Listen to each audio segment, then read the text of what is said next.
Bien bonjour tout le monde, c'est Armand, très heureux de vous retrouver dans cette nouvelle aventure et d'apporter un petit peu de magie à votre journée. Dans la toute dernière officiellement vidéo de mon projet 50 000 abonnés, je vous avais dit qu'éventuellement on continuerait ce projet jusqu'à la fin du mois de décembre. Seulement, et si seulement, il y avait 1000 likes sur la vidéo. Le fait est que vous avez mis plus de 1500 likes en l'espace de 2 jours, je crois. Du coup, je me dois de tenir ma parole. Alors évidemment, déjà un grand merci à tous pour ce soutien. Je vois que visiblement vous avez envie de voir ce projet se continuer jusqu'à la fin du mois de décembre. Et qui dit fin du mois de décembre dit Noël, qui dit Noël dit cadeau, et qui dit cadeau dit le compte Twitter, le compte Instagram. Venez me suivre sur ces réseaux, je vous les mets juste là si vous voulez gagner quelques petits cadeaux. Voilà, je dis ça, je dis rien, c'est vous qui voyez. Trêve de blabla et passons au tour d'aujourd'hui. Nous allons voir un petit tour de magie avec une écharpe.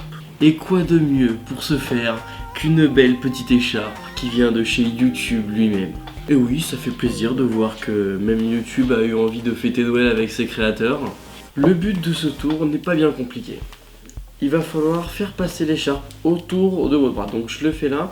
Sachez que vous pouvez le faire autour du bras d'un spectateur par exemple. Ou sachez que vous pouvez le faire également autour de votre bras, mais que ce soit le spectateur qui agisse entre guillemets. Vous allez comprendre tout de suite après. Vous allez donc passer l'écharpe autour de votre bras juste comme ceci. Et vous allez faire le tour de votre bras avec les manches de votre écharpe. Juste comme ceci, vous voyez ? Quand vous avez fait ça, le but va être de faire un nœud avec les deux bouts de votre écharpe. C'est ça ce que je vous disais tout à l'heure, c'est très bien le spectateur qui peut faire le nœud. Je n'ai pas de spectateur ici, donc évidemment je vais faire le nœud tout seul. Chose qui est d'ailleurs assez compliquée à faire tout seul, c'est pour ça que limite, privilégier que ce soit le spectateur qui fasse le nœud, ça vous évitera de vous prendre la tête. Une fois que vous avez fait ce nœud, vous vous retrouvez dans cette disposition suivante avec une écharpe qui fait le tour de votre bras et un nœud qui bloque cette écharpe complètement, vous voyez, autour de votre bras. Donc ce qu'il va falloir faire maintenant, c'est tout simplement de rendre votre bras invisible et de le faire disparaître complètement l'espace d'un quart de seconde. Parce que en faisant ça, qu'est-ce qui va se passer ? Vous allez retirer toute la matière de votre bras. Ce qui fait que vous allez pouvoir retirer l'écharpe sans même défaire le nœud. Regardez bien. Hop. Vous êtes prêts ? 1, 2 et 3. Passons sans plus attendre aux explications de ce petit tour. Avant de découvrir l'explication de ce tour, je vous invite à prendre quelques petites secondes de votre vie pour me laisser un énorme petit pouce bleu à cette vidéo. Ça me fera extrêmement plaisir. En à peine 2 secondes de juste descendre la souris, cliquer sur j'aime. Moi je suis content, vous avez la vidéo, que du bonheur. Alors comment on réalise ce tour ? Eh bien ce n'est pas très compliqué. C'est un petit peu une variante du tour où on met l'écharpe autour du cou et on tire comme ceci et l'écharpe passe à travers le cou. Donc c'est un petit peu le même effet, mais un petit peu plus poussé vu que là c'est le spectateur qui peut faire le nœud. Donc ça crédibilise un petit peu entre guillemets la chose. Donc qu'est-ce que vous allez faire ? Vous allez prendre votre écharpe juste comme ceci. Pour l'explication du tour, on va imaginer que le bout avec écrit YouTube Space dessus, c'est le bout A. Et le bout avec absolument rien d'écrit dessus, c'est le bout B. Là, c'est avantageux pour l'explication de faire ça avec une écharpe comme ça. Et si vous faites ce tour dans la rue, par exemple, ce que je vous conseille, c'est de plutôt prendre une écharpe où il n'y a aucune distinction entre les deux bouts.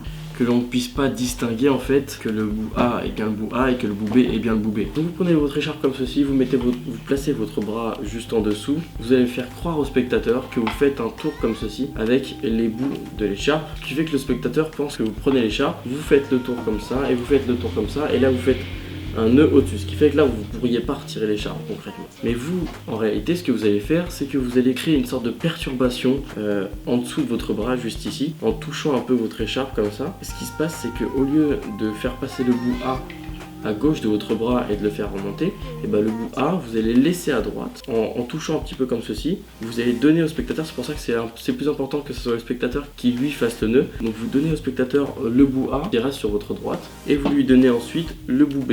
Et vous lui demandez à lui-même de faire un nœud entre ces deux bouts. Ce qui se passe, c'est que du coup, il va faire le nœud. Vous voyez là, je tiens pas en dessous. Et il va faire le nœud comme ça en fait. Il va faire le nœud au-dessus de mon bras comme ça. Et ce qui fait que moi, je vais être complètement libre après. Ensuite, pendant qu'il fait le nœud, je garde ma main qui tient les deux bouts de l'écharpe. Je tire un petit peu même pour vous montrer que l'écharpe est bien serrée. Ça va donner une crédibilité entre guillemets au tour. Et ce qui fait qu'une fois qu'il aura fait le nœud dans cette disposition-là, vous voyez, l'écharpe n'entoure absolument pas mon bras juste en dessous. Ce qui fait qu'une fois qu'il a fait le nœud, je pourrais très simplement tirer l'écharpe de mon bras. Et c'est là encore que la mise en scène est très importante. Comme d'habitude, vous savez que j'aime bien vous le rappeler, mais là encore une fois, c'est la mise en scène qui va vraiment créer l'impact l'impact du tour. Il faut que vous trouviez cette petite histoire. Donc moi, vous voyez, j'ai parlé de prendre mon bras invisible pendant l'espace d'une demi-seconde, ce qui fait que je pourrais faire traverser l'écharpe de mon bras. Bon voilà, vous trouvez votre petite histoire à raconter pour que l'impact du tour soit le plus important aux yeux du spectateur. En espérant que ce petit tour de magie vous aura plu, je vous dis à très bientôt pour de nouvelles aventures et surtout n'oubliez pas de toujours rêver un petit peu plus grand en magie.